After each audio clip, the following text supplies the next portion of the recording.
Bonjour à tous. Vous m'entendez bien? Oui. Alors, bienvenue pour cette table ronde qu'on a intitulée « Ce qui nous relie, ce qui nous sépare » avec un point d'interrogation. On a le plaisir d'ouvrir en même temps que deux autres débats les rencontres capitales 2025, rencontres qui sont consacrées à la question de la relation pour repenser notre projet de société. Alors vous savez peut-être que les rencontres capitales, elles sont organisées par le groupe AEF Info, qui est un groupe de presse professionnelle qui est spécialisé sur plusieurs champs socio-économiques, qui vont de l'enseignement et de la recherche au social et en passant par le développement durable et la RSE. De mon côté, donc, je suis Camille Dorival, je suis directrice de la rédaction de Care News, qui est un média sur l'engagement qui fait partie du groupe AEF Info. Voilà, et donc j'aurai le grand plaisir d'animer cette table ronde qui fera intervenir des personnalités de renom issues de plusieurs disciplines que je vais vous présenter tout de suite. D'abord, à ma droite, qui se sert de l'eau, Adélaïde Zulfi-Karpacik, j'ai bien dit, qui est directrice générale du pôle société pour l'Institut de sondage Ipsos BVA. Alors Adélaïde, vous êtes aussi l'autrice d'un livre que je montre au public qui s'appelle « Réhumaniser la société de l'absence, comment recréer du lien et lutter contre la disparition de l'humain » qui est paru très récemment à la Fondation Jean Jaurès et aux éditions de l'Aube, dans lequel vous faites le constat d'une société française fracturée, polarisée, plutôt pessimiste, et vous analysez les raisons de cette fatigue. Vous donnez des pistes, des points d'appui pour parvenir à dépasser cette fracturation et à recréer du lien social. Et ça fera partie de ce que vous nous direz tout à l'heure. Cécile Renoir, qui est à ma gauche, qui est philosophe, mais aussi présidente du Campus de la Transition, présidente et fondatrice, cofondatrice du Campus de la Transition, qui est un lieu assez unique en France, qui se situe en Seine-et-Marne et qui accueille des étudiants, des professionnels, des citoyens, pour les former notamment à des modèles économiques et des modes de vie qui soient compatibles avec les objectifs de transition écologique et sociale. Et puis vous travaillez beaucoup sur la responsabilité éthique des entreprises. Depuis une vingtaine d'années, vous avez mené notamment des travaux pour évaluer et mesurer la contribution des entreprises à la qualité du lien social et écologique dans différents territoires, et on en parlera tout à l'heure. Étienne Klein, à ma droite, qui est physicien, philosophe des sciences. Vous êtes un spécialiste des sciences de la matière et vous avez beaucoup œuvré pour la vulgarisation et l'accessibilité des questions soulevées par la science physique, notamment à travers de nombreux ouvrages que notre public connaît certainement. Et vous avez récemment publié un ouvrage avec Thomas Pesquet qui s'appelle « Éloge du dépassement » chez Flammarion. Louise Quintana Murci. Vous êtes biologiste et généticien, directeur de recherche à l'Institut Pasteur, professeur au Collège de France, où vous êtes titulaire d'une chaire qui s'appelle Génomique humaine et évolution. Et vous êtes également membre de l'Académie des sciences.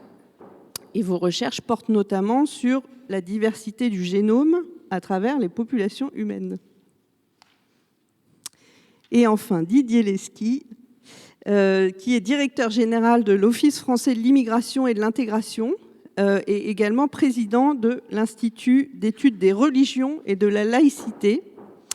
Et vous avez aussi écrit plusieurs ouvrages, notamment un ouvrage en 2020 qui s'appelle « Ce grand dérangement, l'immigration en face ». Vous êtes spécialiste des questions d'immigration et d'intégration, mais aussi de religion. Donc vous voyez que je suis particulièrement bien entourée. Et donc, pour ne pas parler trop longuement, je vais tout de suite passer la parole à Adélaïde Zulfi-Karpacik. Donc, Adélaïde, l'Institut Ipsos BVA réalise de nombreuses études pour essayer enquête d'opinion pour mesurer l'état d'esprit des Français, pour mesurer leur regard sur la société. Qu'est-ce qui ressort principalement de ces enquêtes ?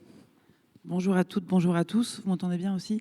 Alors, je vais essayer de ne pas plomber l'ambiance dès le vendredi matin 9h. Donc, je tiens à préciser tout de suite ce que je vais dire dans l'immédiat. Je pourrais le nuancer après, vous verrez.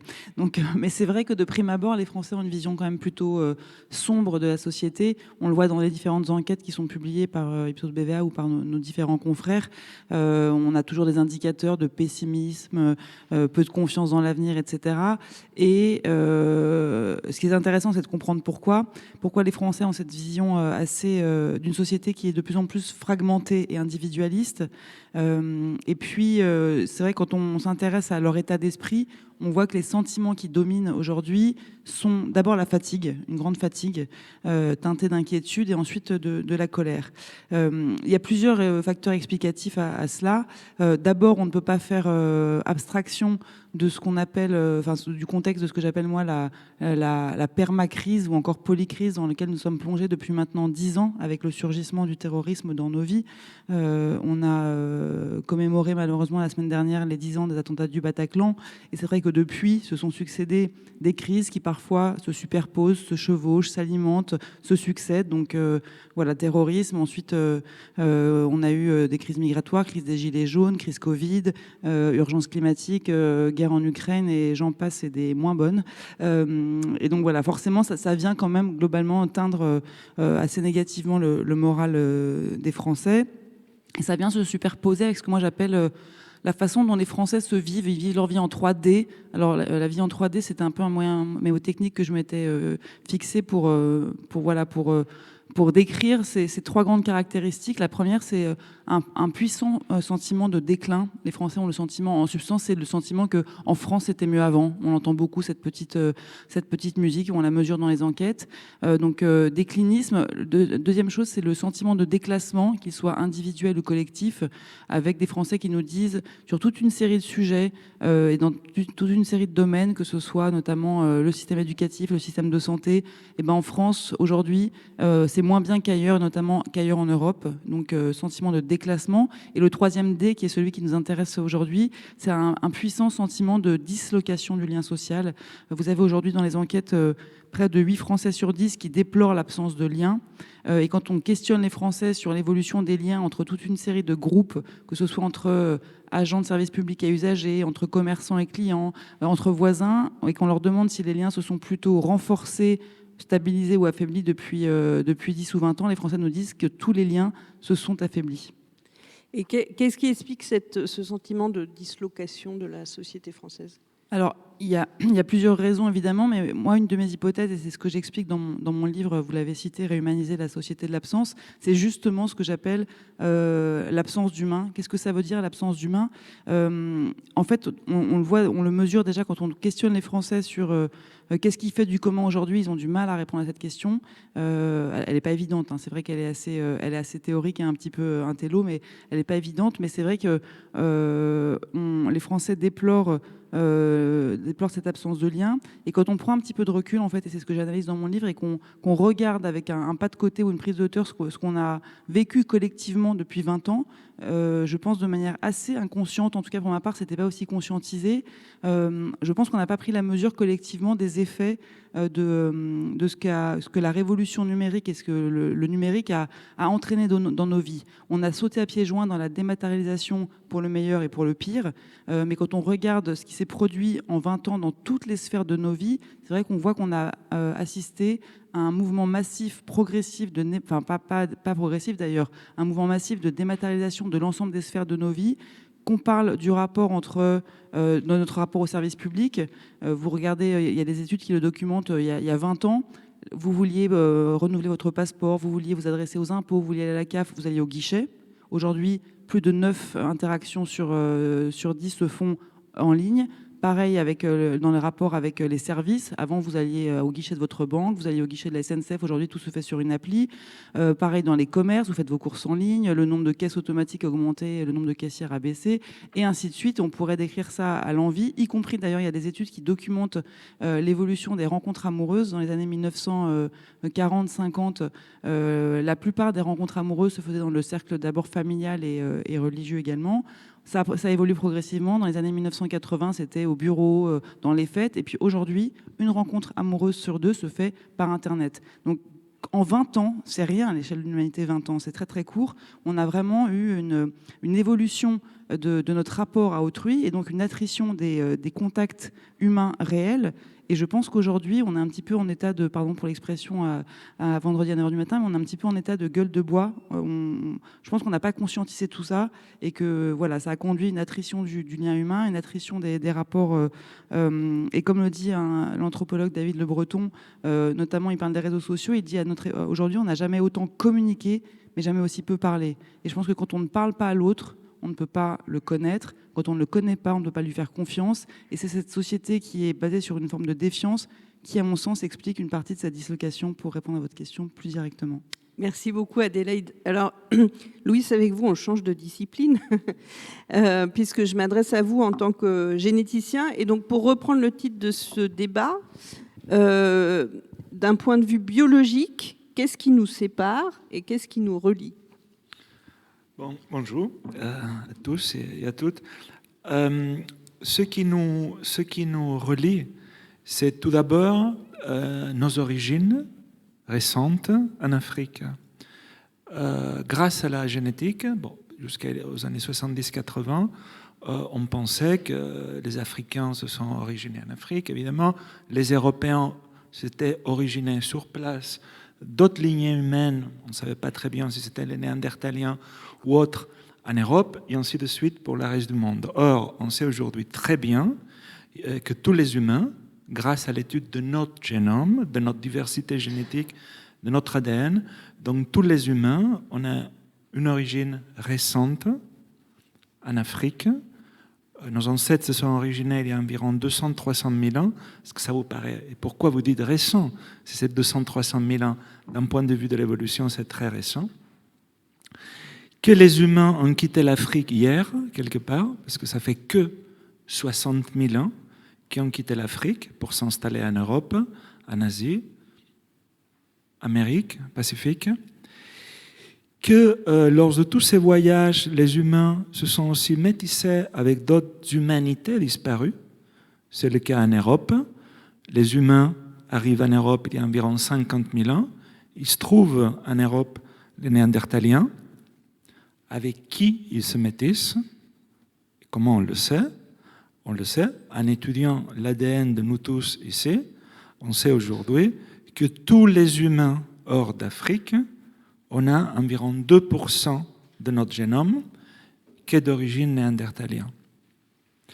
Donc, qu'est-ce qui nous relie? Nos origines récentes en Afrique, une histoire très longue de métissage. Depuis que l'homme quitte l'Afrique, les humains quittent l'Afrique il y a 60 000 ans, ils n'ont pas arrêté de se métisser, soit sur d'autres humanités disparues aujourd'hui, comme les Néandertaliens que je viens de vous dire, mais aussi simplement entre humains. Prenez le cas de l'Amérique latine. Vous allez à certains pays, l'Amérique centrale, le Brésil et d'autres, où vous, juste en étudiant la diversité génétique des gens sur place, vous récapitulez la diversité génétique du monde. La diversité génétique des natifs américains, des Amérindiens, qui à la fois est d'origine asiatique, que s'est métissé avec la diversité génétique européenne lors du colonialisme et avec la diversité génétique africaine lors de la traite d'esclaves. Même dans des continents où on a l'air qu'on est assez homogène, comme l'Europe, les Européens, on a le résultat de 3 grands événements de métissage. Les premiers Africains qui arrivent il y a 50 000 ans, que se sont métissés avec des fermiers provenant de l'Anatolie qui nous ont amené l'agriculture il y a 10 000 ans, que se sont encore métissés il y a environ 4 000 ans avec des peuples qui venaient des steppes de l'Est et qui nous ont amené les langues que la plupart de nous parlons aujourd'hui, les langues indo-européennes. Donc vous voyez que notre génome est déjà un mosaïque de tous nos ancêtres. Et qu'est-ce qu'on en fait avec tout ça aujourd'hui? Donc qu'est-ce qui nous relie? Nous relie le fait que si on prend l'ADN, le génome, de 2 personnes au hasard dans la population, ici par exemple, quelles que soient nos origines ethniques et culturelles, que 0,1% de notre génome va être différent entre deux individus. Ce qui fait, notre génome est fait de 3 milliards de lettres, C, T, A, G. Des combinaisons de ces lettres font nos gènes. Nos gènes, c'est simplement ceux qui vont coder pour des protéines qui font que vous avez les yeux bleus, que vous êtes plus grand, que vous avez une vulnérabilité à développer un Covid-19 sévère. Vous voyez? Donc, 0,1% de tout ça diffère entre deux humains. Il y a encore plus important, et je vais m'en arrêter là après, la plupart des différences génétiques qu'il y a dans l'espèce humaine est entre deux individus, quelles que soient leurs origines. Vous avez l'air d'être européenne comme moi, donc il y a plus de différences entre nous deux, si vous voulez, que si vous prenez deux populations. Jean, vous me comparez à moi avec quelqu'un de Dakar, par exemple.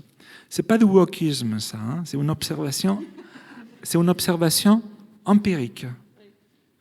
En revanche, il y a certaines mutations qui peuvent aussi distinguer des populations africaines, européennes, asiatiques. Et ça, c'est pas ce qui nous sépare, parce que pour moi, en tout cas, comme vous avez entendu, malgré mes 26 ans à Paris, le français n'est pas ma langue maternelle. Donc, c'est pas séparé, en tout cas la façon dont je perçois ce mot, je le perçois avec une connotation négative. Donc, si vous voulez, après, on peut parler de ce qui nous distingue. Avec grand plaisir, on parlera de ce qui nous distingue. Mais donc là, je me tourne vers Didier, puisque donc Louis nous a démontré qu'il y avait finalement plus de différences entre les individus, d'un point de vue génétique en tout cas, que entre les populations. Pourtant, de plus en plus de Français considèrent que les immigrés, notamment par leurs différences, représentent une forme de menace pour l'identité française. Du coup, même question pour vous, mais avec votre point de vue à vous, en reprenant le titre du débat, qu'est-ce qui nous relie et qu'est-ce qui nous sépare avec les populations immigrées et au fond, pourquoi est-ce que la différence ou la distinction peut-être semble poser un problème dans la société? Mais parce qu'on n'est pas que des corps, si vous voulez. Donc, du coup, ce qui nous relie, et ce qui nous relie à l'immigration, en tout cas ceux qui veulent venir jusqu'à nous, c'est l'aspiration à une vie meilleure. Voilà, c'est ça qui nous relie d'abord. Et dans cette aspiration à la vie meilleure, je veux dire qu'il y a quelque chose qui doit se construire. C'est la question de la sociabilité, de comment ensemble on arrive à faire société. Et c'est le contraire de l'anomie qui vient d'être décrite. Donc c'est ça qui nous relie. Voilà. Et la question qui est posée dans ce qui nous relie, eh bien, c'est le fait que, justement, parce qu'on n'est pas que des corps, les personnes qui viennent, elles viennent avec leur culture. On n'emmène pas, comme disait Danton, sa patrie à la semelle de ses souliers, mais on emmène sa culture. Et toute la question, c'est de savoir comment les différentes cultures peuvent, à un moment donné, faire construire un horizon commun. Et la difficulté, en ce qui concerne l'immigration, c'est que les sociétés d'accueil, et la nôtre en particulier, son manque d'espérance met des difficultés à construire du commun, à construire un horizon d'attente. Et d'une certaine manière, il y avait plus d'espérance, même dans des conditions sociales particulièrement difficiles, dans les années 50 et dans les années 70, qu'il n'y en a aujourd'hui, même si on peut dire que des conditions matérielles se sont grandement améliorées. Et donc c'est ça qui fait les difficultés. Et donc dans ces difficultés, et indépendamment de ce qui nous relie génétiquement, eh bien, il y a le fait que les immigrations doivent être pensées au pluriel, que les dynamiques d'intégration sont différentes en fonction des groupes ou des individus et des qualités propres des groupes et des individus, et qu'à partir de là, on a des difficultés particulières avec certains segments de l'immigration et qui ont accentué le sentiment peut-être de déclin ou de tragique, si vous voulez, et des peurs qui ne sont pas totalement irrationnelles, si vous voulez. Et c'est ça qu'il faut arriver à maîtriser. Je peux le dire de manière un peu abrupte.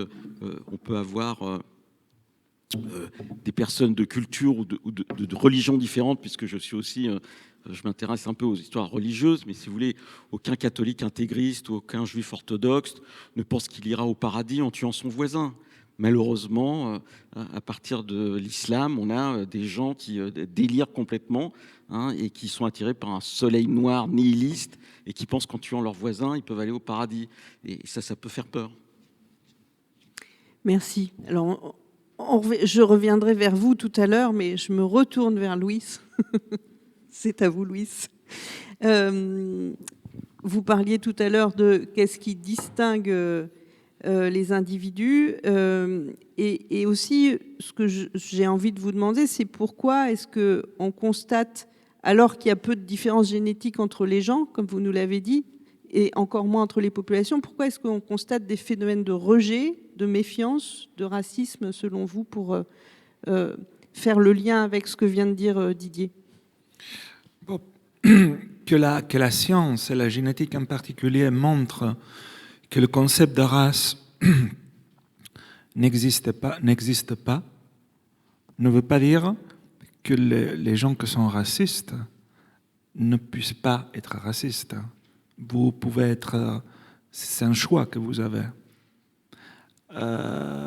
Moi, je ne le suis pas, mais ce qui est important quand même à dire, c'est que... Parce que, c'est quoi? Je pars que d'un point de vue biologique. C'est quoi les races? Une race, c'est un groupe d'individus. Après, on peut parler de racisme, hein, que ce n'est pas la même chose, mais c'est basé sur les races. Les races, c'est un groupe d'individus qui sont extrêmement homogènes entre eux et très différents d'un deuxième groupe d'individus, que eux, à la fois, sont très homogènes entre eux, mais très différents du premier groupe. Alors ça existe chez les chiens. Si vous prenez un groupe de bergers allemands et vous comparez les bergers allemands entre eux, d'un point de vue génétique, ils sont extrêmement semblants. D'ailleurs, trop semblants, parce que la perte de la diversité, dans tout, comme vous savez, ça nous amène à la faim. Dans les bergers allemands, 90% des bergers allemands font une dysplasie d'hanche à partir de 7-8 ans, parce qu'il y a trop de consanguinité. Si vous prenez les caniches, la même chose. Les caniches, entre eux, sont extrêmement semblants génétiquement. Mais si vous comparez les caniches et les bergers allemands, ils sont extrêmement différents, pour des raisons qu'on n'a pas le temps d'en parler, de sélection artificielle. Chez les humains, c'est le contraire. Si vous comparez un groupe de gens de Dakar entre eux, il y a énormément de différences. Si vous prenez un groupe de gens de Brest, ils sont extrêmement différents entre eux. La différence chez les humains se joue entre deux individus, comme vous avez dit, pas entre deux populations. Or, le racisme vient de quoi? Le racisme, c'est une construction culturelle, et ça, il y a des gens ici beaucoup plus aptes à en parler que moi, mais les racistes peuvent s'emparer parfois de certaines choses qui nous différencient biologiquement, qui nous distinguent biologiquement. Comme quoi? Bon, la chose plus évidente, c'est la couleur de la peau. La pigmentation de la peau n'est pas autre chose qu'un résultat de l'adaptation génétique des populations à l'environnement et aux rayons du soleil. Quand les Africains, nos ancêtres africains, quittent l'Afrique il y a 60 000 ans, ils arrivent en Europe, ils doivent s'adapter au froid et au manque de soleil. Or, sans soleil, on ne peut pas synthétiser la vitamine D, qu'elle est synthétisée à travers la peau. Donc, on a dû perdre la pigmentation pour pouvoir continuer à synthétiser la vitamine D avec moins de soleil. Autre exemple des traits biologiques qui nous différencient. La capacité à digérer le lait à l'âge adulte. Notre état naturel, c'est après le sevrage, on ne peut plus digérer le lait. Or, en Europe, entre 40 et 90% des individus, moins au sud, plus au nord. En Finlande, c'est presque 100% de la population, digèrent le lait à l'âge adulte. Ça, c'est une adaptation génétique arrivée pendant l'agriculture, il y a environ 4000 ans, que c'est fait indépendamment en Europe, en Afrique de l'Ouest et de l'Est et au Moyen-Orient. Ce sont différents changements génétiques pour, d'une façon convergente, permettre aux populations qui basaient leur mode de vie sur l'agriculture et l'élevage d'être mieux nourries, mieux hydratées, plus d'apport en calcium, dans des temps où la famine était la règle. La famine était la règle pendant le 95% de notre histoire. D'autres différences, d'autres différences très frappantes entre populations, nos différentes façons de réagir d'un point de vue génétique aux infections, aux maladies infectieuses, la grippe, le Covid-19, parce que nos ancêtres, reprenons l'exemple de toujours, quand les Africains quittent l'Afrique, il y a 60 000 ans, ils arrivent en Europe, ils doivent s'adapter pas seulement au froid, pas seulement au manque de soleil, mais tout un cocktail de pathogènes, d'agents infectieux, bactéries et virus, différents. Ils ont dû s'adapter. Et d'ailleurs, une façon de s'adapter, c'était grâce au métissage avec les Néandertaliens. Parce que les Néandertaliens, ça faisait 300 000 ans qu'ils habitaient en Europe. Donc, par définition, ils étaient adaptés. Donc, pour conclure ce que je voulais dire, ce qui nous, je ne sais pas si nous sépare, trois choses.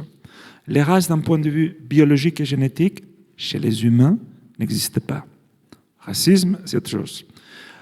2, ce qui nous différencie sont une poignée, quelques centaines de mutations, très visibles, raison pour laquelle les racistes peuvent se baser sur ça, pigmentation de la peau étant la plus évidente, qui ne font que refléter ces différences génétiques, nos différentes adaptations à l'environnement climatique, nutritionnel et pathogénique. Merci beaucoup. Cécile, on va passer sur un tout autre registre, mais j'ai dit en introduction effectivement que vous aviez mené des enquêtes dans plusieurs pays pour mesurer la contribution des entreprises à la qualité du lien social et à la qualité du lien écologique. Est-ce que vous pouvez nous donner quelques conclusions de ces enquêtes ?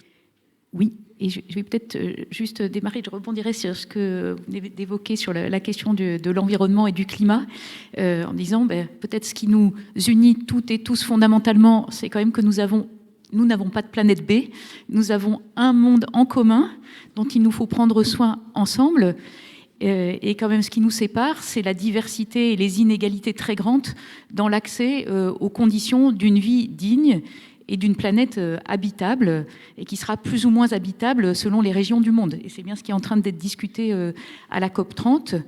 Et du coup, juste pour redonner aussi un chiffre que je trouve toujours très frappant, tiré de l'Atlas sur les inégalités mondiales de Piketty, Chancel, et je crois qu'il y a d'autres co-auteurs. Pour l'empreinte carbone des 10% les plus riches nord-américains est de 73 tonnes par habitant et par an, et l'empreinte carbone des 50% les plus pauvres en Afrique subsaharienne, c'est une demi-tonne. Donc là, on voit bien que ça crée évidemment des fossés. Et ensuite, évidemment, tout ça a aussi des conséquences et les différentes capacités à s'adapter à des conditions de plus en plus difficiles, et souvent pour des personnes, notamment autour de l'équateur, qui peuvent subir la double peine d'être déjà dans une situation de plus grande pauvreté matérielle et moins capables de s'adapter, d'être résilients, et qui doivent aussi migrer pour des raisons notamment écologiques et précarité économique et sociale. Enfin, voilà, donc tout ça est d'une très grande complexité. Alors, et derrière tout ça, il y a évidemment le grand sujet aussi de quel type de croissance, la croissance économique étant supposée être au service d'un progrès humain, d'une meilleure qualité de vie, une meilleure qualité voilà, de lien social en principe. Et puis, voilà, une des questions qui se posent, c'est de savoir si véritablement cette croissance économique n'est pas, dans un certain nombre de cas, facteur d'inégalités encore plus grandes et de délitement du tissu social. Alors ça, c'était une des questions que je m'étais posée à la faveur d'abord d'enquêtes de terrain dans le cadre de ma thèse de doctorat à l'EHESS sur la question de la responsabilité des multinationales, en disant au fond, vis-à-vis des enjeux de développement durable, de quoi rendre responsables ces entreprises. Et au fur et à mesure, notamment au Nigeria, en regardant les effets de l'activité pétrolière sur le lien social, constater que même si des entreprises peuvent chercher à inverser un certain nombre d'évolutions très préoccupantes de déstructuration du lien social, en fait, elles ont été amenées à remplacer les pouvoirs publics, notamment dans le delta du Niger, ce qui pose évidemment plein de problèmes sur les conditions de création et de partage de la valeur économique et financière. Et du coup, j'avais co-construit un indicateur de capacité relationnelle en me basant sur l'approche des capacités que certaines connaissent peut-être, développée par Amartya Sen, Martha Nussbaum, pour en fait contester comme métrique principale la question du PIB ou du PIB par habitant. Et en disant, c'est pas parce que la croissance du PIB est là que pour autant, cette croissance permet aux populations, notamment les plus vulnérables, d'avoir accès à une meilleure qualité de vie. Et au fond, l'approche des capacités invite à regarder pour les individus ou pour des groupes, comment améliorer ces capacités, ces potentialités à faire et à être. Et donc, nous étions centrés sur les enjeux de qualité relationnelle, de développement des capacités relationnelles.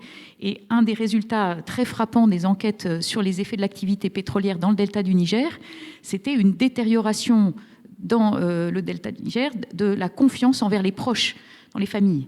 Donc parce que, alors j'ai pas le temps de détailler, mais pour des tas de raisons, parce que finalement les pétroliers remplaçant les pouvoirs publics avaient tendance à être dans des relations assez clientélistes avec des gens qui, alors en anglais on appelait ça au Nigeria les benefit captors, des gens qui captent les bénéfices et qui peut-être au départ essayaient de les redistribuer pour leur famille ou pour leur village, et puis de fil en aiguille s'arroger les bénéfices de ces miettes de la manne pétrolière. Voilà. Merci beaucoup. Étienne Klein, vous êtes scientifique comme Louise, et de plus en plus, on n'en a pas encore beaucoup parlé, mais même si Louise y a fait un petit peu allusion, mais on assiste à une remise en cause des vérités scientifiques. L'exemple de Donald Trump par rapport aux questions climatiques est un peu... et c'est un des exemples les plus caricaturaux de la période contemporaine, mais il est assez typique de cette propagation de plus en plus importante de ce qu'on appelle les fake news. Comment est-ce qu'on en est arrivé là et en quoi ça questionne pour vous la thématique du lien social ? Merci pour votre invitation. À vrai dire, je ne me sens pas tout à fait légitime parce que les questions qui sont discutées là sont vraiment très loin de mon champ. Mais pour introduire mon propos, je dirais que ce qui nous rassemble, c'est d'appartenir à la même société. Et ce qui nous sépare, c'est le fait que dans cette société, les conditions de vie sont extrêmement différentes. Et à tel point que on peut ne pas avoir l'impression d'appartenir à la même condition humaine, tellement les conditions de vie sont différentes. Et moi, je parlerai que d'un aspect qui renvoie à votre question, c'est le rapport à la vérité. Voilà.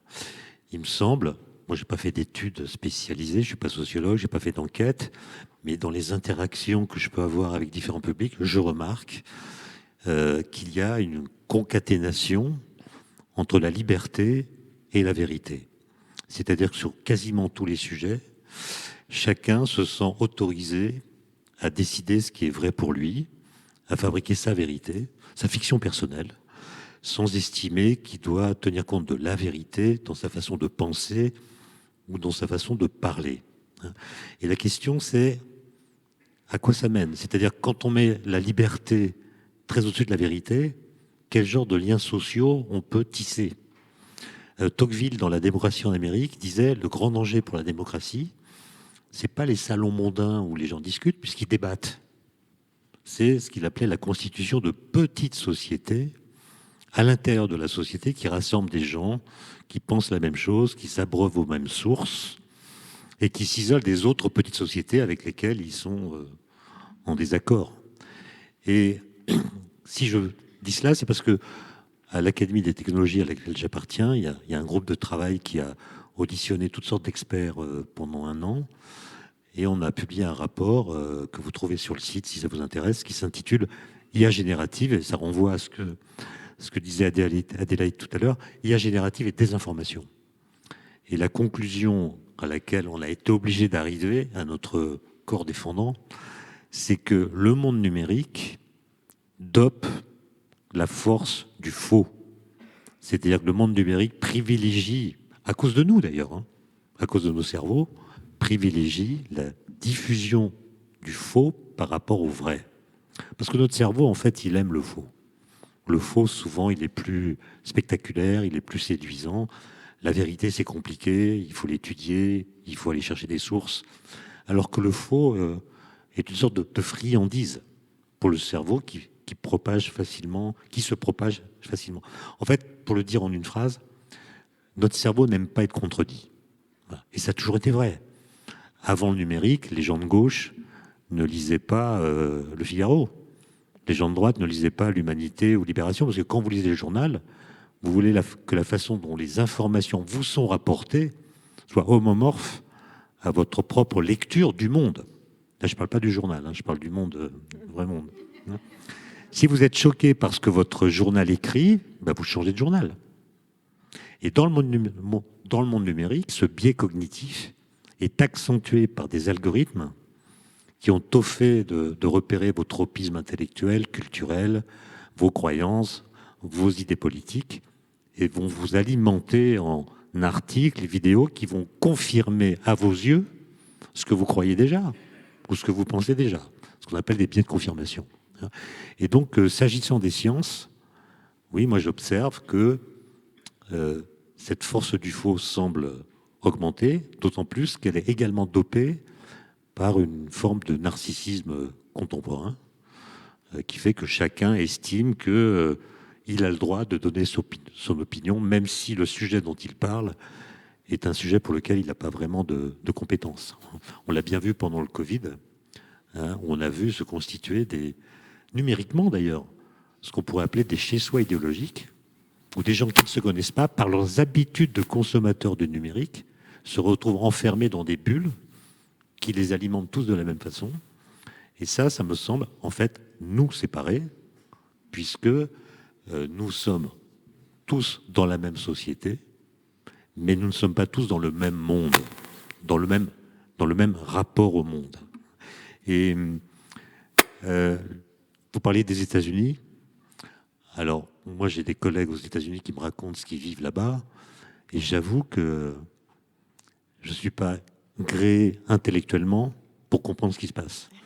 Puisque ce qui se passe me semble impossible, enfin, me semblait impossible. Donc, ça veut dire qu'il y a quelque chose dans ma façon de penser qui rend cette situation incompréhensible. Puisqu'on voit que les normes du débat politique descendent dans le champ scientifique. La politique, c'est débattre, disait Hobbes dans le Léviathan, c'est débattre du juste et de l'injuste. Du juste au sens de qu'est-ce qu'on fait, qu'est-ce qu'il est juste de faire. Faire de la politique, c'est constamment poser la question, qu'est-ce qu'il est juste de faire maintenant? C'est pas la question du vrai et du faux. Et là, on voit que Trump et d'autres font descendre les normes du débat politique dans le champ scientifique. Comme si un résultat scientifique pouvait être jugé à l'aune de préoccupations politiques. Si le changement climatique provoque des effets qui nous obligent à changer nos modes de vie, peut-être aussi nos façons de penser, alors on va développer toutes sortes de stratagèmes intellectuels pour ne pas croire ce que nous savons. Quand une vérité scientifique nous dérange, elle est évidemment beaucoup plus contestée qu'une vérité scientifique qui ne nous dérange pas. Je vous donne un exemple. En 2012, on a annoncé la découverte d'une nouvelle particule qui avait été prédite 48 ans auparavant, qui s'appelle le boson de Higgs. C'est très compliqué, le boson de Higgs, c'est très compliqué à expliquer. Et on s'attendait tous à ce que cette annonce soit contestée. Et elle ne l'a pas été.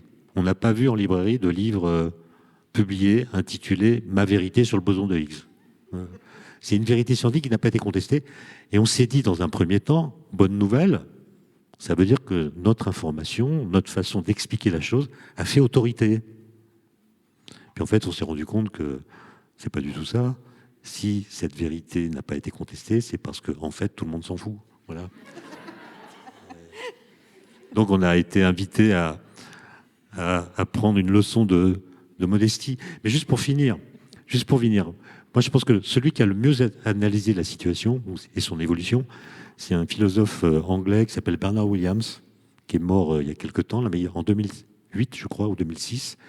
Il a publié un livre extraordinaire, traduit en français sous le titre « Véracité et vérité », dans lequel il dit, dans nos sociétés postmodernes, dans lesquelles il n'y a plus de grands récits, il n'y a plus l'idée de progrès qui vient s'enchasser dans l'idée de science, il y a deux courants de pensée contradictoires l'un avec l'autre, qui normalement devraient donc s'opposer et s'autodétruire, qui en réalité, par un effet pervers, se renforcent mutuellement. Le premier courant de pensée, c'est ce qu'il a appelé le désir de véracité. On a tous été formés à l'école, on est informés, on est éduqués, et donc on ne veut pas être trompé par des discours officiels tenus par telle ou telle élite. En fait, on ne veut pas être dupe des discours tenus par le politique, par les organisations importantes, les institutions.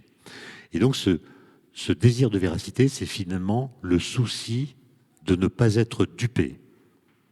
Souci qui est évidemment parfaitement légitime, en démocratie et encore plus en dehors des démocraties. À quoi devrait normalement servir ce désir de véracité ? Quel but devrait-il viser ? D'installer des formes d'enquête au bout desquelles on identifie la vérité. Et ce que montre Bernard Williams, c'est que c'est tout le contraire.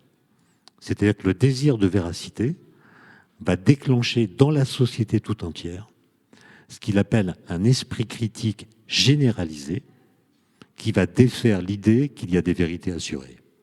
Autrement dit, le désir de véracité va affaiblir l'idée de vérité et provoquer une déflation de sa valeur. Puisque si je vous donne une vérité, scientifique ou autre d'ailleurs, vous pourriez me dire « Ah ouais, mais cette vérité, elle est contextuelle, éphémère, relative, construite, instrumentalisée, factice, relative, etc. » Et donc, c'est ça le truc. Il y a une déflation de l'idée de vérité qui fait que chacun estime être en droit de dire ce qui, pour lui ou pour elle, fait vérité. Et la question est, comment on fabrique un projet de société quand la liberté est mise au-dessus de la vérité? Alors, on y reviendra tout à l'heure, effectivement. Adélaïde, on a posé un certain nombre de constats sur ce qui nous sépare, ce qui nous relie de plusieurs points de vue. On a vu aussi que ce qui nous sépare tend à prendre de plus en plus de place au détriment de ce qui nous relie et qui pourtant continue d'exister. Donc, selon vous, quels sont les leviers qui nous permettront de recréer plus de liens sociaux ou des liens de meilleure qualité dans la société ? En entendant déjà en entendant les gens qui sont autour de cette table ronde, je me dis qu'il y a plein de choses qu'il faudrait partager, notamment d'un point de vue, ce qu'on a déjà appris d'un point de vue biologique et génétique. Je trouve que c'est assez frappant. Il faudrait le relayer davantage, mais ce serait perçu comme une vérité qui est en dessous de la liberté. Enfin voilà, on aura un autre problème à gérer. Mais pour commencer, déjà, j'aimerais partager une chose, c'est que la bonne nouvelle, je vous ai dit que j'avais quand même un peu une lueur d'espoir à vous apporter, c'est que dans les enquêtes d'opinion, on le voit clairement, les Français sont en demande de création de lien social, sont en demande, ont envie de faire société. Donc une fois qu'on a fait le constat d'une perte du lien social, d'une société fragmentée, fracturée, etc., on voit quand même une envie de refaire société et une soif de lien. Et je vous disais tout à l'heure qu'on a posé une question dans une enquête qui est assez pas évidente parce qu'on demandait aux Français dans cette enquête qu'est-ce qui, d'après vous, qu'est-ce qu'il y a de commun dans la société? Elle n'est pas évidente, cette question. Et d'ailleurs, les Français ont eu beaucoup de mal à y répondre, à se positionner. Un Français sur 3 donnait pas de réponse. Mais en fait, ce qu'on a vu émerger en filigrane, la chose qui était commune quasiment à l'ensemble des répondants, c'était justement une soif de lien. L'envie, il y a beaucoup de gens qui nous ont dit, quand je pense au terme comme un, je pense à comme un, en 2 mots. On a eu pas mal de verbatim de cette nature. Et les Français ont souvent pris en exemple, alors c'est une enquête qu'on a réalisée il y a quelques mois, donc on était dans la séquence post-Jeux Olympiques, mais c'est vrai que les Français se sont beaucoup référés aux Jeux Olympiques. Il y a beaucoup de gens qui nous ont dit il faudrait faire comme pendant les JO. On a vu qu'on avait réussi à la fois à retrouver de la fierté partagée, à se retrouver, y compris autour de la diversité, parce qu'on était fiers d'être Français avec toutes les nuances, toutes les différences qu'on peut avoir dans la société. Et puis, par contraste par rapport à ce que j'évoquais tout à l'heure, je parlais de ces 20 ans qui ont apporté vraiment, avec l'effet de la dématérialisation, une attrition du lien social réel. D'ailleurs, je vois que 20 ans à l'échelle de l'humanité, puisque 300 000, c'est rien, 20 ans, c'est encore plus rapide. Et donc, on est vraiment sur un espèce de choc soudain. Mais presque par contraste, les JO, c'est la présence d'humains. On a eu 45 000 bénévoles, on a eu des athlètes partout dans les stades, des visiteurs étrangers, on a eu des forces de l'ordre dans les rues. Donc voilà, il y a aussi cette création d'humains. Et par ailleurs, cette soif de lien exprimée par les Français, elle fait écho à une forte demande à la fois de proximité et de solidarité, qui sont, quand on questionne les Français sur toute une série de mots, qu'on leur soumet une vingtaine de mots en leur demandant si ces mots sont pour eux plutôt évocateurs de choses positives ou négatives, les 2 mots qui arrivent en tête, ce sont proximité et solidarité. Je trouve ça hyper rassurant. Donc, une fois que j'ai dit ça, comment est-ce qu'on fait? Alors, il y a plusieurs pistes. Il y a une première piste qui consiste à s'inspirer de ce qui se fait à l'échelon local et dans les territoires. Je parlais à l'instant de la soif de proximité. On voit qu'il se passe beaucoup de choses dans les territoires et les Français, d'ailleurs, le saluent. Ce qui est frappant, par exemple, d'ailleurs, c'est que quand vous regardez le niveau de confiance dans les politiques, on a sorti il n'y a pas longtemps la dernière enquête Fracture française Ipsos BVA, on a une forte défiance à l'égard des élus nationaux et on a encore une forte confiance à l'égard des élus locaux qui sont perçus, eux, les collectivités, comme un acteur de la résorption des fractures. Il y a d'autres acteurs comme les associations sportives, tous les acteurs de proximité, les commerçants, les collectifs citoyens au niveau local. Donc il y a beaucoup de choses qui se passent au niveau local. On peut également citer le cas des maisons France Service, vous savez, qui sont des maisons qui regroupent différents services publics. Et d'ailleurs, quand on interroge les personnes qui fréquentent ces maisons France Service sur les territoires et qu'on leur demande pourquoi elles les fréquentent, la première raison, ce n'est pas la qualité du service qui va leur être opposée, c'est la possibilité de retrouver un contact humain. Voilà, il y a vraiment une envie d'humain. Donc, il y a des choses qui se passent dans les territoires. On peut s'en inspirer, mais je pense qu'il faut faire attention à éviter l'écueil de tomber dans une somme d'initiatives locales qui ferait une France de confettis. Vous évoquez toutes ces petites sociétés, Étienne Klein, qui se sont juxtaposées et qui, au final, du coup, va créer encore plus de fractures. Donc, je pense qu'il faut faire attention à éviter cet écueil d'une France qui soit une somme de confettis, d'où mon point suivant dans les leviers, qui est l'importance d'avoir une volonté politique, un récit politique qui embrasse ce souhait d'apaisement, cette volonté de recréer du commun, de vivre ensemble. Il faut que ce soit porté par d'autres acteurs que...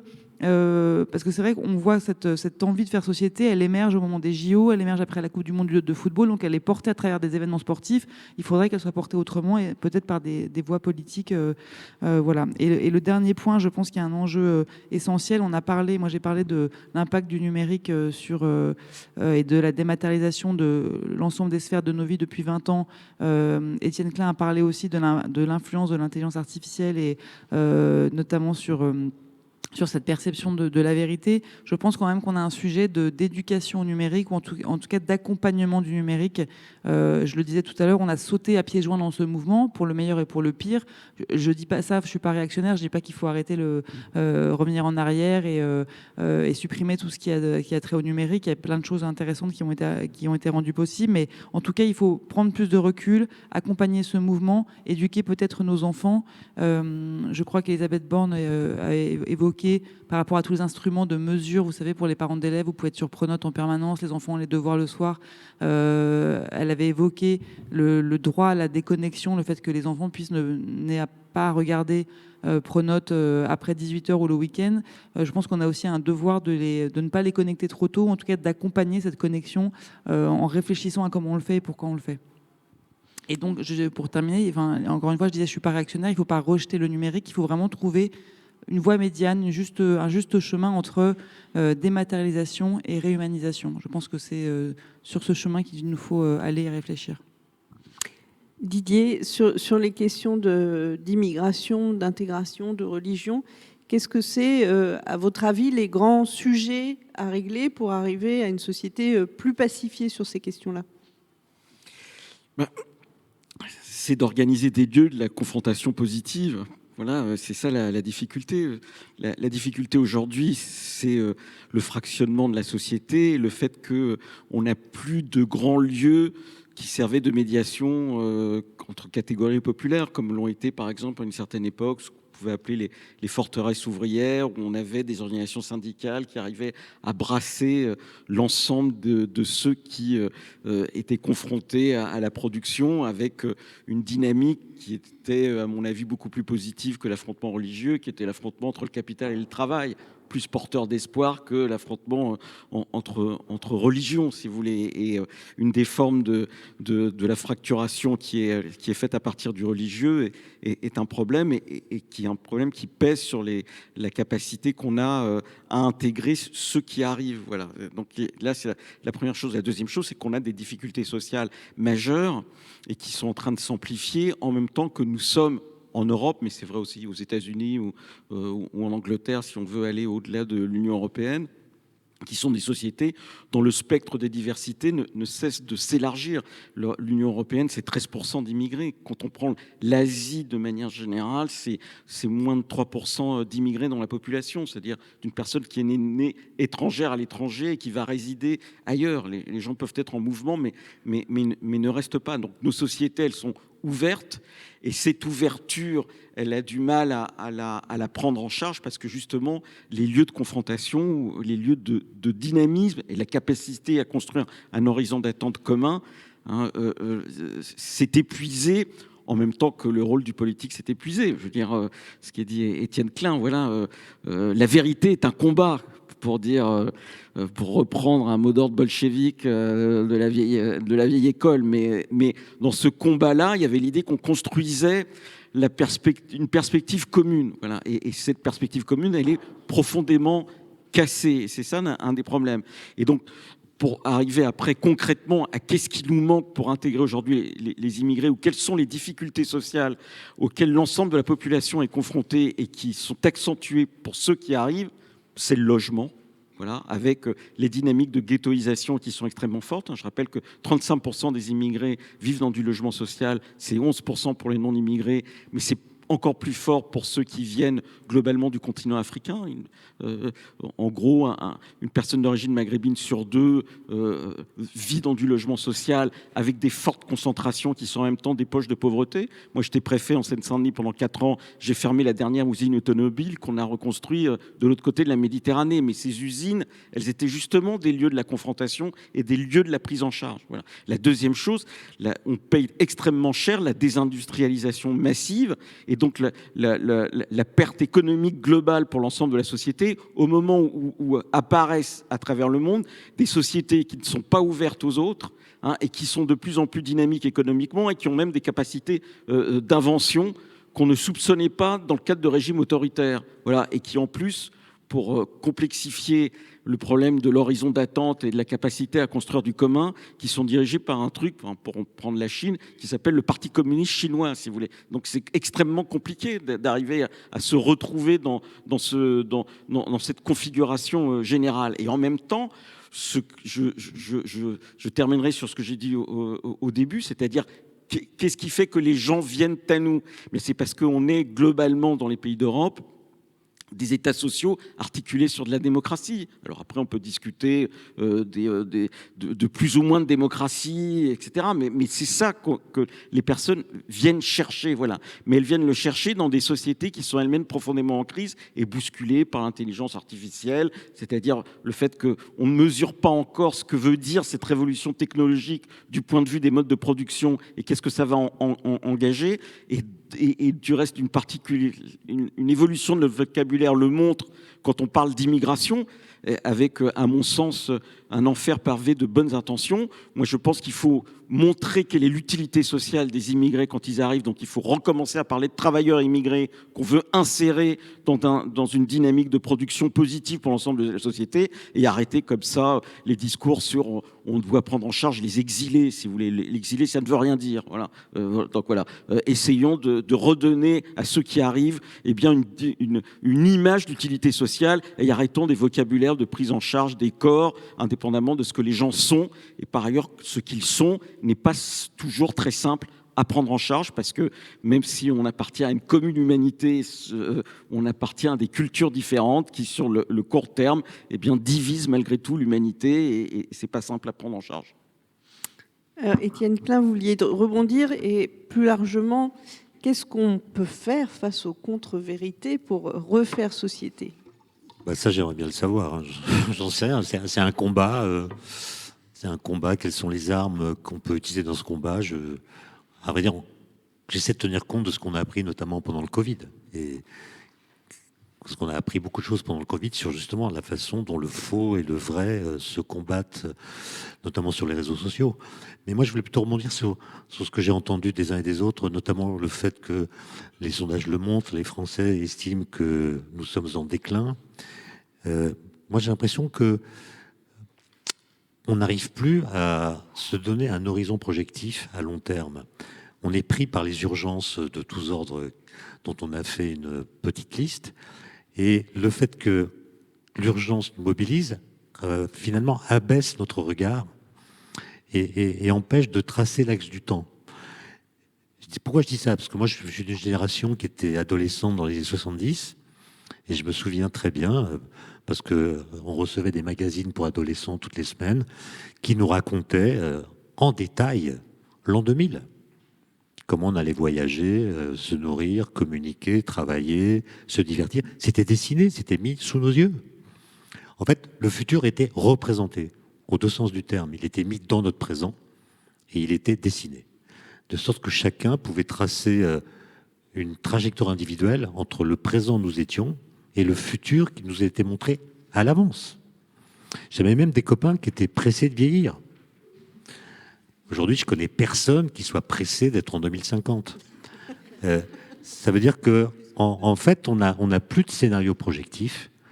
Quand on écoute les débats politiques, on a l'impression que l'horizon temporel de la France qui va déterminer son destin, c'est 2027. Quand il s'agit de se donner un horizon, c'est 2027. Et je pense que le fait que le futur soit laissé en jachère intellectuelle et en lévitation politique fait qu'il est colonisé par la peur, par les angoisses.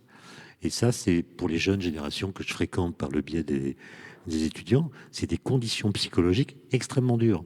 Le fait qu'on ne leur parle jamais du futur à long terme crée chez eux une forme d'angoisse. Je dirais pas de peur, parce que la peur, elle est toujours... on sait toujours de quoi on a peur. L'angoisse, c'est plus diffus. L'angoisse, c'est un sentiment dont on ne sait pas très bien ce qu'il provoque. Et il me semble qu'il faudrait, et c'est le but du politique en fait, c'est de fabriquer un récit qui explique ce qu'on veut en tenant compte de ce qu'on sait. Qu'est-ce qu'on veut en tenant compte de ce qu'on sait ? De sorte qu'on serait, chacun d'entre nous, on serait capable de dire ce pourquoi, en deux mots, ce pourquoi on fait ce qu'on fait. Et il me semble que ce discours-là manque. Je ne dis pas qu'il est facile de l'instituer, de l'inventer, mais ça crée une grande différence, me semble-t-il, entre ma génération, telle qu'elle a vécu les années 80, 70, et les générations d'aujourd'hui qui vivent, en étant jeunes, la période présente. Cécile, on a fait plusieurs fois allusion aux enjeux d'éducation, de sensibilisation sur différents sujets. J'ai dit tout à l'heure que vous avez cofondé le campus de la transition qui est un lieu assez unique, et un des enjeux de ce campus de la transition, c'est aussi de recréer du lien social. Est-ce que vous pouvez nous expliquer un peu ce que vous faites ? Oui, et je dois dire, je pense que en tout cas, ce qui est dans le projet du campus résonne beaucoup avec ce qui a été dit par chacun. Alors, pour situer le campus de la transition, qui est à la fois une association et puis un écolieu, éco-campus, qui essaye de travailler en réseau avec des établissements d'enseignement supérieur, avec des collectivités territoriales, avec des entreprises ou associations, pour intégrer de façon structurante les questions écologiques et sociales dans les cursus de l'enseignement supérieur, et puis dans une réflexion sur les modèles économiques et les modes de vie. Alors, j'habite avec une vingtaine essentiellement jeunes professionnels dans un château, dans un petit village de 400 habitants dans le sud de la Seine-et-Marne. Un village qui vote à peu près à 50% Rassemblement national et à 3 km de la ville de Montereau, dans laquelle il y a une ville très multiculturelle. Et nous sommes dans une zone semi-rurale, donc entourée d'agriculteurs qui sont devenus pour un bon nombre des amis et qui ont des grosses propriétés agricoles. On s'était dit quand on est arrivé, surtout pas qu'ils nous perçoivent comme les bobos qui s'installent dans leur château en disant qu'il faut faire de la permaculture et basta, et qu'il n'y a que ça de vrai. Voilà. Et on a plutôt un public souvent très éduqué, de jeunes qui viennent des meilleures écoles d'ingénieurs, de commerce, Sciences Po, etc. Et on s'était dit, l'objectif, c'est de favoriser justement une meilleure qualité des liens, une compréhension de ce qui se joue dans les territoires, avec toute la complexité que ça représente, et ne pas se dire qu'on a les solutions, mais plutôt de proposer une réflexion à partir aussi de nos expérimentations très concrètes dans un lieu dont on essaye de faire un peu un lieu d'expérimentation, on pourrait dire d'un mode de vie sobre et désirable, et en se disant, c'est pas parce que nous, on a choisi d'être assez peu chauffés dans un lieu qui est une passoire énergétique et en faisant tout ce qu'on peut pour vivre le mieux possible là-dedans, que pour autant, on préconise de garder des personnes en situation, évidemment, de précarité ou d'exclusion énergétique. Donc c'est aussi comment faire en sorte que cette expérimentation, du point de vue, alors à la fois des enjeux techniques d'isolation de bâtiments anciens, de nourriture, de mobilité dans des territoires semi-ruraux, d'agriculture, que tout ça, ça nous aide collectivement, et peut-être ça rejoint ce que vient de dire Étienne Klein sur la question des représentations d'un monde futur dans lequel on ne fasse pas l'autruche, et ça rejoint aussi les enjeux de migration dont on parlait, sur les difficultés, les problèmes, y compris entre communautés venant de différents pays. Moi, je le vois à Surville, où il y a 2 mosquées différentes. Enfin, il y a toute une série d'enjeux de liens sociaux sur lesquels on essaye, nous, à notre petite mesure, de pas être dans une perspective de politisation dont je vois aujourd'hui qu'elle est absolument dramatique, parce qu'on se jette des anathèmes les uns les autres.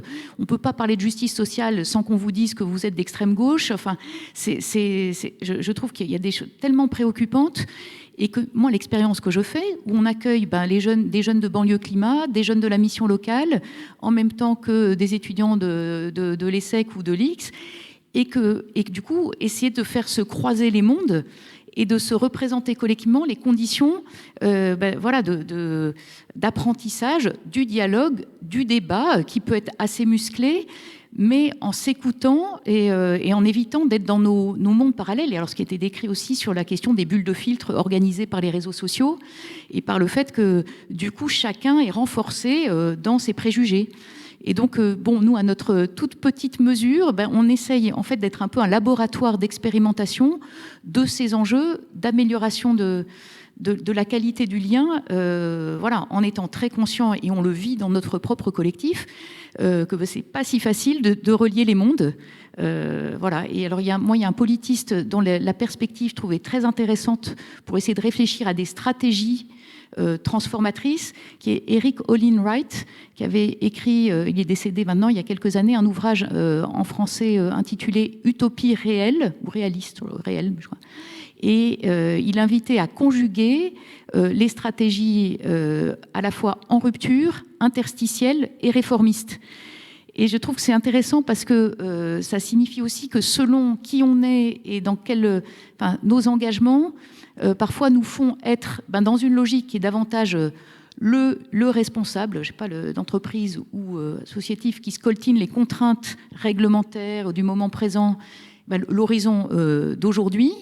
Et puis il y a ceux, souvent dans les ONG militantes ou autres, qui font signe vers un horizon souhaitable, vers ce vers quoi on peut essayer d'aller, et qui du coup aiguillonnent, enfin c'est l'indignation éthique, pour aussi réveiller les consciences.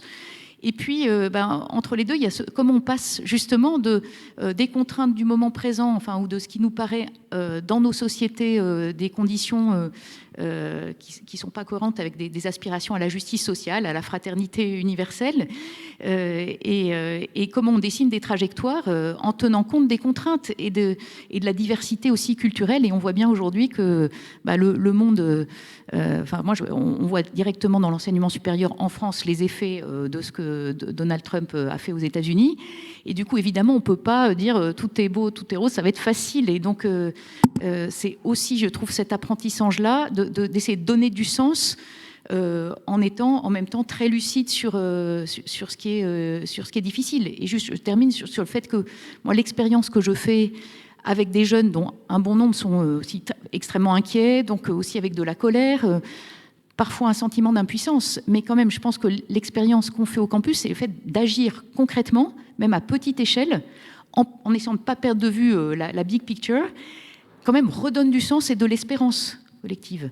Et pour terminer sur une image, moi, que je garde comme ce qu'on pourrait souhaiter dans nos sociétés, on organise, nous, des bals folk, généralement avec les groupes qui sont là. Et une semaine, moi, j'étais en charge d'un cours de l'ESSEC, en même temps qu'il y avait des jeunes de la mission locale. Et quant à le bal folk, où on voyait les jeunes des quartiers avec les jeunes de l'ESSEC, qui sont souvent pas exactement du même milieu social, des profs de l'ESSEC et des gens du campus, tout le monde heureux de danser ensemble, ça dit quelque chose d'une aspiration, en fait, partagée. Alors après, réunir les conditions pour se bien vivre ensemble est pas facile, mais c'est aussi pour donner un peu d'espoir sur la capacité d'essayer de créer des dynamiques locales qui ne soient pas atomisées, mais qui, justement, contribuent à nourrir ce vivre ensemble. Alors, vous faisiez allusion aux jeunes, et il se trouve qu'au Rencontres Capitales, on s'est associé avec des étudiants qui assistent à nos débats et qui sont chargés de poser les premières questions aux intervenants. Donc, je vais passer la parole à Léa Bernard et Soline Massé, qui sont étudiantes en master à l'ISCPA dans la filière journalisme de cette école, qui forme aussi à la communication et à la production. Donc à vous, Léa et Soline. Alors elles vont poser 3 questions, puis ensuite je vous y ferai répondre collectivement. Bonjour à vous. Monsieur Klein, j'ai une question pour vous. Comment éviter que l'IA, l'intelligence artificielle, les réseaux sociaux deviennent aujourd'hui des facteurs supplémentaires de la fragmentation sociale dans l'individualisation des modes de vie ? Donc ma deuxième question s'adresse à vous, Didier Lesky. Donc notre génération, elle se définit beaucoup à travers ses identités multiples, donc qu'elles soient culturelles, d'origine ou de genre. Pensez-vous que cette diversité renforce le lien social ou qu'elle accentue les séparations ? Et enfin, Madame Renoy, on entend souvent dire que notre génération, la nouvelle génération du monde du travail, cherche du sens, du collectif. D'après vous, par où commencer pour retisser un lien commun au travail ou même dans notre vie de tous les jours, par l'éducation, l'engagement, la culture ou autre. Merci à vous. Merci beaucoup à toutes les deux. Alors, Étienne, est-ce que vous voulez commencer ?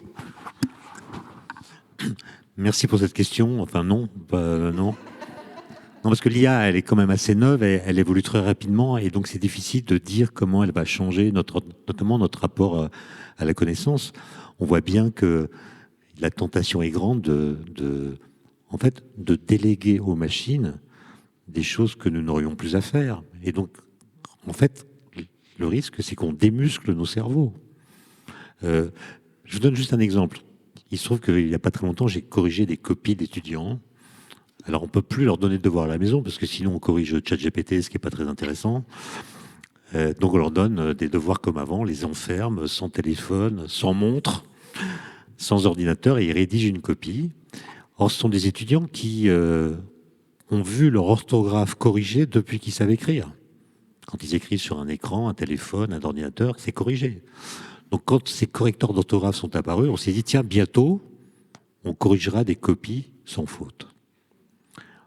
Bon, c'est pas le cas.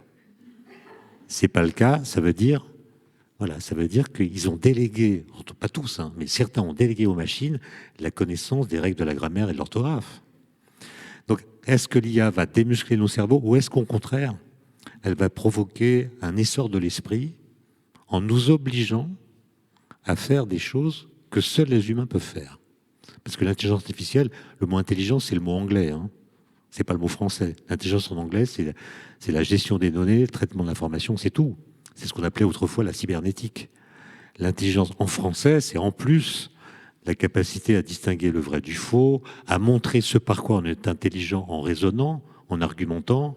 C'est la capacité à créer des concepts, c'est la capacité à... etc. Et donc, pour l'instant, l'IA mime l'intelligence humaine sans être intelligente. ChatGPT ne comprend pas un seul mot de ce qu'il raconte. C'est nous qui voyons du sens dans ce que cette machine produit. Et donc, moi je dirais, en réponse à votre question, il y a un texte incroyable de Georges Bernanos, qui a écrit un texte sur les robots, dans les années 40. Je crois que c'est en 43. Conférence qu'il a donnée à une époque où la question des robots, c'est pas la question numéro 1 du moment. Et à un moment de son argumentation, il dit le grand danger, c'est pas la multiplication des machines, c'est le fait qu'il y a de plus en plus d'humains qui sont formés depuis l'enfance à ne rien attendre d'autre que ce que peuvent donner les machines. Et là, je pense que ça percute la question. Par exemple, je termine là-dessus, mes étudiants, quand ils ont une question dans la tête, ou quand je leur pose une question, plutôt que de réfléchir, ils vont chercher la réponse sur Google ou ChatGPT. Mais une question, ça se mûrit, ça se travaille, ça se reformule, on discute avec les copains, on lit des livres, on essaie de trouver la réponse. Et quand on trouve la bonne réponse à la question, on éprouve ce qu'on appelle une joie intellectuelle que les machines n'ont jamais. Et cette joie intellectuelle, elle est d'autant plus forte qu'on a passé du temps à chercher. Voilà. Et donc, moi, je propose que les joies intellectuelles soient rebaptisées les joies humaines de l'intellect. Voilà. Et donc, le grand risque, c'est que l'IA détruise l'apprentissage. Hein. Apprendre, c'est pas simplement acquérir des compétences. C'est pas de l'information. L'apprentissage, c'est pas recueillir des informations. C'est les faire siennes. C'est les avoir travaillées. Hein. Non ? Je sais pas. Bon, voilà ce que je... Didier, sur la question qui vous était adressée. Attendez, excusez-moi, j'ai quand même une citation de Hegel. Non, mais en ce moment, je lis les classiques. Bon, non, mais c'est quand même des gens qui ont parlé il y a très longtemps, mais qui disent des choses pour aujourd'hui. Ce que dit Hegel, c'est si l'apprentissage se bornait à une simple réception des connaissances, le résultat n'en serait guère meilleur que si nous écrivions des phrases sur l'eau.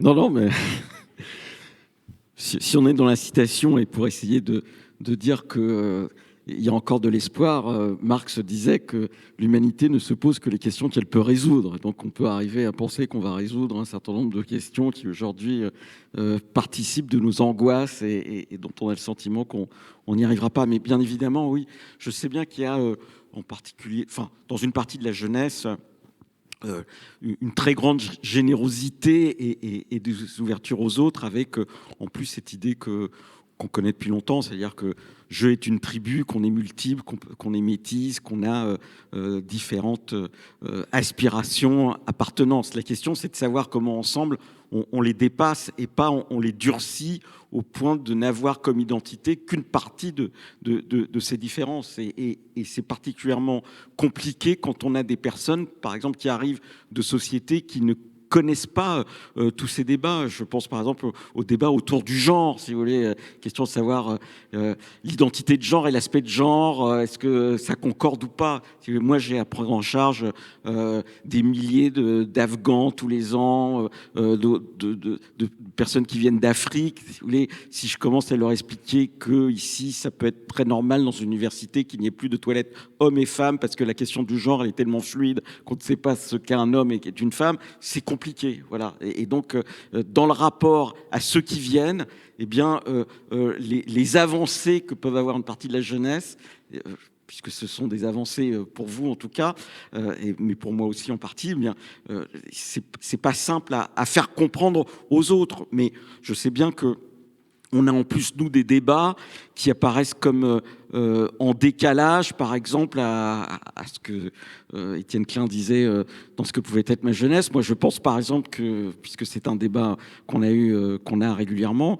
que la question du port du voile n'est pas simplement à voir du point de vue de la société française et la manière dont on accueille les autres, mais à voir dans une dimension que dans mon jeune temps j'appelais internationaliste, et que quand une femme iranienne risque sa vie parce qu'elle refuse de porter le voile, quel signe on lui renvoie ici avec cette idée que ça doit être absolument normal, tolérable, etc.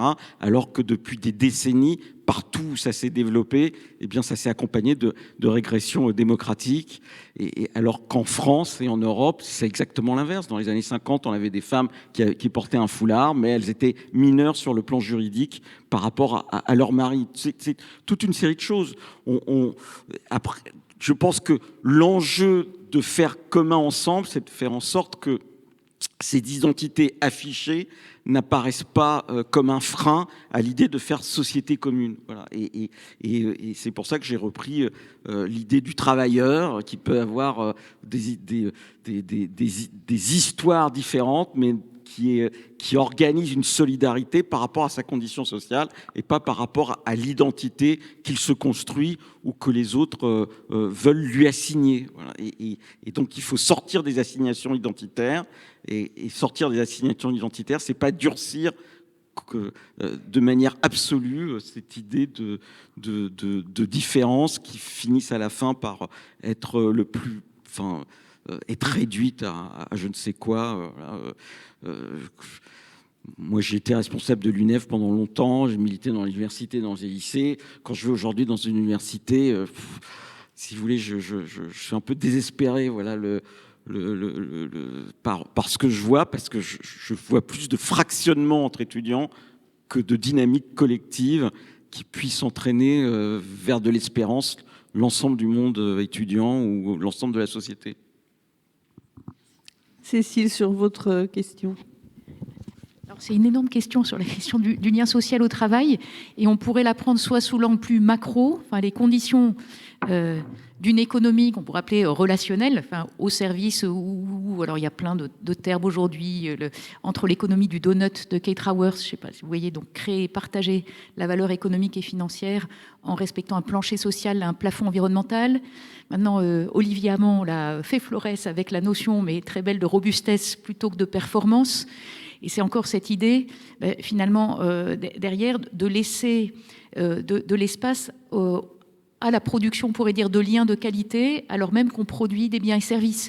Et du coup, dans votre question, je dis ça faisait écho pour le coup à un ouvrage que j'avais trouvé passionnant il y a une bonne quinzaine d'années, de Norbert Alter, qui est un sociologue qui avait été sociologue chez France Télécom, pour regarder les effets du changement, du fait que France Télécom s'était transformé. D'ailleurs, on sait que je pense que son enquête était avant la vague des suicides dramatiques, mais en fait, son analyse qui se basait sur les perspectives de Mauss, sur la confiance, montrait qu'en fait, dans une entreprise dans laquelle on était passé d'une logique plutôt de service public à une logique qui voulait de beaucoup plus grande performance, en fait, on avait délité du lien social, et qu'au fond, ça avait aggravé, enfin, ça n'avait pas du tout favorisé plus de performance. Donc, c'était une manière de dire, la qualité des liens, c'est un bien intrinsèque, mais ça a aussi une valeur instrumentale, au sens où, quand les gens travaillent parce qu'il y a du sens, je pense qu'il y a moins d'absentéisme, etc., quand il y a des relations de bonne qualité. Et donc, on a tout intérêt collectivement à essayer de se dire que l'enjeu de l'économie, c'est tout autant de favoriser des liens de qualité que l'accès à des biens et des services pour d'autres. Puis, j'ai pas le temps de détailler, mais pour moi, il y a aussi, alors ça, c'est d'autres philosophes type Iris Young qui ont réfléchi sur, à l'époque, pour elle, c'était au moment de la polémique autour de la production des ballons du Mondial de 1998, avec fabrication par Nike de ballons ou de survêtements dans des ateliers en Asie du Sud-Est. Voilà, donc dans des conditions extrêmement précaires pour les populations. Puis depuis, on a eu le drame du Rana Plaza aussi, voilà, et tous ces enjeux-là. Mais c'est aussi la conscience que quand on consomme des biens, voilà, ici, ben, c'est lié à ce qu'on appelle des chaînes de valeur mondiales, dans lesquelles il peut y avoir justement une très mauvaise qualité de lien social qui conduisent à la production de biens à bas coût. Et là, toutes les discussions actuelles autour de l'ultra fast fashion et de Chine invitent aussi à se poser ces questions-là. Ben, merci beaucoup Léa et Soline. Alors, il nous reste quelques minutes pour des questions que vous pouvez poser à nos intervenants. Il y a un micro qui circule, il y a une dame là qui veut poser une question. Merci beaucoup pour cette table ronde. Constance de Neuville, je suis moi aussi étudiante à Sciences Po en master gouvernance territoriale. La question que je vous pose, c'est de quelle relation parlez-vous ? Quelles sont ses caractéristiques ? Il me semble, si je parle des relations en creux et en négatif, qu'il y a beaucoup de dérives. Ça pourrait être le paternalisme, la commisération, ça pourrait être la domination, la fusion. Vous parliez, madame, de comme un. Ça m'a fait penser à la relation amoureuse, qui n'est pas le sujet de cette table ronde. Et Sacha Guitry qui disait, dans l'amour, ce qui compte, c'est de faire un. L'important, c'est de savoir lequel. Et donc, effectivement, je n'ai pas très envie de faire comme un. Et pourtant, la relation est importante. Moi, il me semble que ce qui nous distingue nous relie. Parce que si on reste entre gens qui nous ressemblent, ben, on reste, c'est du narcissisme. Il me semble que ce qui nous manque nous relie. Et je vous rejoins, monsieur, sur l'importance de l'utilité sociale. Si on ne se sent pas utile, je ne suis pas sûre qu'on se sente relié. Alors voilà, vous avez parlé, monsieur, de la hiérarchie entre la liberté et la vérité. Et madame, vous souhaitiez un récit politique. Je me permets de faire celui-là. Est-ce qu'on ne pourrait pas garder notre devise, mais l'exprimer de la façon suivante: la liberté pour la fraternité et grâce à l'égalité. Et ce ne sera pas simple, madame, et c'est tant mieux, car c'est bien mobilisant. Voilà, donc je reprends ma question. De quelle relation parlez-vous ? Quelles sont les caractéristiques de cette relation que vous appelez ? Alors, est-ce que quelqu'un veut se lancer sur la réponse ? C'est une question philosophique, Cécile. Et puis, évidemment, puis alors là, on répond de manière très ramassée, mais je peux juste dire, par exemple, ce qu'on a choisi pour réfléchir à propos de la nécessaire, selon l'équipe avec laquelle je travaille sur cet indicateur de capacité relationnelle. C'est-à-dire, au fond, c'est une totale gageure que de vouloir quantifier la qualité des liens. Voilà. Et donc, et de se dire, en fait, quand on se dit qu'on observe dans le delta du Niger, par exemple, une détérioration des liens, à la fois dans les familles, avec de la frustration qui arrive, parce que certains ont accès à des programmes liés à ce que donnent les compagnies pétrolières et pas d'autres. Il y a une frustration entre groupes et entre groupes ethniques, dont certains reçoivent les bénéfices de la manne pétrolière parce qu'ils ont la chance d'être les hosts ou les core communities, alors que les autres sont les non-hosts ou non-core communities. Enfin, c'est tout le jargon là, dans le delta du Niger lié à cette exploitation pétrolière. Voilà, alors du coup, peut-être qu'en creux, ce à quoi on assiste, c'est cette perte de confiance fondamentale dans le fait qu'il puisse y avoir justement des modalités du vivre ensemble autour de la production agricole, par exemple, et en l'occurrence, là, le pétrole a complètement fait disparaître des activités agricoles dans des zones extrêmement fertiles. Et donc, ce qu'on avait décidé de faire pour essayer de regarder comment est-ce qu'on pouvait essayer de percevoir l'amélioration, la détérioration du lien social et en faire en fait un outil qui permette juste non pas d'analyser en profondeur de quel type de relation de confiance ou de défiance il s'agissait alors parce que ça demandait alors on a essayé de travailler avec des anthropologues, des sociologues, etc., mais de se dire au moins alerte par rapport à des compagnies pétrolières ou à des pouvoirs publics, ou y compris des populations locales, renvoyer peut-être par ces recherches et dans des échanges avec les personnes, un regard à la fois, alors on avait à l'époque on s'était dit, en discutant au départ avec les personnes sur que veut dire l'amélioration, la détérioration du lien social, la question des conditions socio-économiques du lien social. C'est-à-dire, au fond, est-ce qu'il y a des gens... Alors, par exemple, là, dans le delta du Niger, dans certains groupes, les femmes veuves étaient souvent mises un peu au banc de la société, voire déclarées sorcières. Donc, elles étaient dans une situation d'immense précarité.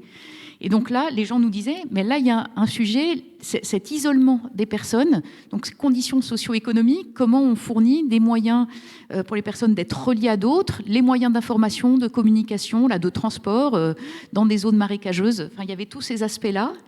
Deuxième dimension, on regardait les liens qu'on qualifierait d'amour, d'amitié, la confiance envers les proches, et de se dire, ben voilà, tout ça, c'est ce qui fait le fait de se sentir à la fois aimé, reconnu, utile, enfin, de différentes manières, et que là, essayer de voir en discutant avec les personnes comment ça se jouait. Et troisième dimension, la question de l'engagement civique. Alors, il me semble que ça rejoint aussi, ou de l'engagement professionnel dans des groupes, ce que vous dites sur le fait de pouvoir donner à chacun le sentiment d'être utile dans la société dans laquelle il se trouve, alors de multiples manières, et se dire, et du coup aussi un indicateur de confiance envers des gens qu'on ne connaît pas directement. Et dans les enquêtes, on essaie de faire le lien entre des enquêtes très ad hoc sur le terrain, et puis ce que donnent des enquêtes type World Value Survey ou Afrobarometer et d'autres enquêtes qui se font à une échelle beaucoup plus large, et pour croiser nos résultats. Alors, je ne réponds pas complètement à la question parce que c'est immense, mais on se disait qu'au fond, pour essayer de regarder les responsabilités partagées d'acteurs publics et privés quant à la qualité des liens, il fallait au moins regarder ces trois types de liens, évidemment avec des responsabilités différentes. Didier. Non, mais la relation, c'est le mouvement. Voilà, c'est comme en amour, on parle de preuves d'amour, c'est des mouvements, et c'est un mouvement pour le meilleur. Donc c'est ça qu'on entend par relation, c'est un mouvement pour le meilleur. Donc ça bouge, voilà, et on construit des horizons d'attente. Ça ne peut être que ça, la relation. Et c'est vrai que dès lors qu'on n'a plus d'horizon d'attente, et ce que ça dit Étienne Klein, c'est-à-dire qu'on n'est plus capable d'avoir une idée d'un avenir meilleur, à ce moment-là, on n'est plus dans le mouvement et on est dans une relation mortifère. Voilà, en tout cas pour moi, c'est ça la relation. Et parfois, je suis inquiet du reste, puisqu'on a parlé du réchauffement climatique qui existe et qui est un enjeu majeur. Mais si on pense, et ça rejoint ce que disait Étienne Klein, que de toute façon tout est perdu et qu'on va vers l'extinction, il n'y a plus de mouvement, il y a simplement du mortifère et donc de l'angoisse. Et donc là, c'est une relation qui ne peut être qu'un mouvement vers le meilleur, sinon c'est pas une relation. Moi, ça m'intéresse, si je peux aussi poser des questions. Comme vous dites, c'est une relation et une évolution, en tout cas, vers l'avant. Vous avez même dit qualitativement vers le meilleur. Et ça, c'est extrêmement intéressant. Parce que la plupart, je pense, je ne parle pas comme scientifique maintenant, comme simple citoyen, des problèmes de nos sociétés, donc dans notre microcosme, mais c'est celui en tout cas, celui que je vis en Europe de l'Ouest, c'est, et vous, que spécialiste de la migration, c'est que les choses, avec les changements et avec l'immigration, puissent ne pas aller vers l'avant, mais puissent nous amener vers l'arrière. Je pense notamment vers l'arrière. Ça dépend. Il n'y a pas de jugement, mais il y a une vraie question de ma part. Je pense notamment aux droits des femmes, aux droits des communautés gays et autres, et certaines migrations de certaines cultures que vous avez dit même qu'il faut être réaliste dans le court terme, peuvent nous séparer, ces choses-là, peuvent réveiller en nous une peur ou une angoisse, je ne sais pas, qui dit « mais j'ai pas envie que ce que défend cette culture m'amène à moi, femme, gay ou je ne sais pas quoi, 20, 30 ans en arrière. Je n'ai pas envie. » Alors, je pense qu'il faudrait en parler plus, nous éduquer plus sur ça, non ? Mais c'est parce que ces acquis sociétaux, eh bien, ils sont issus d'un mouvement de combat, voilà, et que la manière dont on peut intégrer les gens, c'est leur dire que ce que nous sommes comme vie bonne, eh bien, est toujours à construire et doit susciter en permanence de la mobilisation pour le défendre. Et c'est à partir de là que, effectivement, je vous ai dit que, d'une certaine manière, toutes les cultures ne se valent pas. Et qu'il y a des cultures qui peuvent venir ici et qui sont antinomiques avec nos acquis sociétaux. Et qu'à partir de là, il faut être franc avec les gens, c'est-à-dire les prendre comme responsables, parce que les gens pensent, et leur dire, bah voilà, si tu viens ici pour cela, parce que tu veux une vie meilleure, eh bien, tu ne peux pas, comme ça, remettre en cause ce qui fait que la vie est meilleure ici. Voilà. Et c'est vrai pour le droit des femmes, c'est vrai pour le droit des homosexuels, etc. Et dont on sait qu'à travers le monde, il y a aujourd'hui des régressions profondes autour de ces questions-là. Le seul moyen de ne pas être entraîné par ces régressions profondes, c'est d'avoir une relation qui soit mouvement et qui soit en même temps combat. Alors combat pour la vérité, hein, comme on disait dans le jeune temps, mais qui est un combat, voilà. Et dire simplement, bah, j'accueille comme ça des corps et je dis c'est un exilé et bien évidemment il a ses cultures, je la respecte, etc.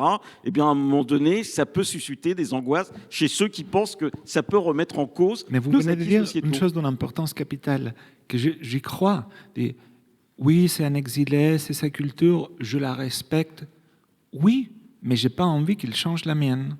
Mais moi, je la respecte pas, si vous voulez. Oui, l'excision, c'est une culture, mais je ne suis pas pour le développement de l'excision en France. Voilà, c'est clair. Donc je ne dis pas je la respecte. Je dis je vois très bien qui il est, je vois très bien vers quoi je veux l'amener, parce que sinon on ne fera pas société ensemble, mais on fera guerre civile. Et je ne souhaite pas la guerre civile. Donc je dis, bah voilà, il y a des limites. Voilà, il y a des limites. Voilà, et c'est pas parce que tu as été idéologiquement éduqué comme ça depuis ton plus jeune âge que je respecte toutes les idéologies. Je pense qu'il y a des idéologies dominantes dans certaines parties du monde que je combats violemment depuis que je suis tout petit. Et je vais continuer à le faire en étant haut fonctionnaire. Merci Didier pour et Louise pour cet échange passionné. On va devoir s'arrêter là. Merci beaucoup à tous les 5 pour ces échanges. Et on vous donne rendez-vous pour les prochains débats auxquels vous vous êtes sans doute inscrits. Merci beaucoup à tous.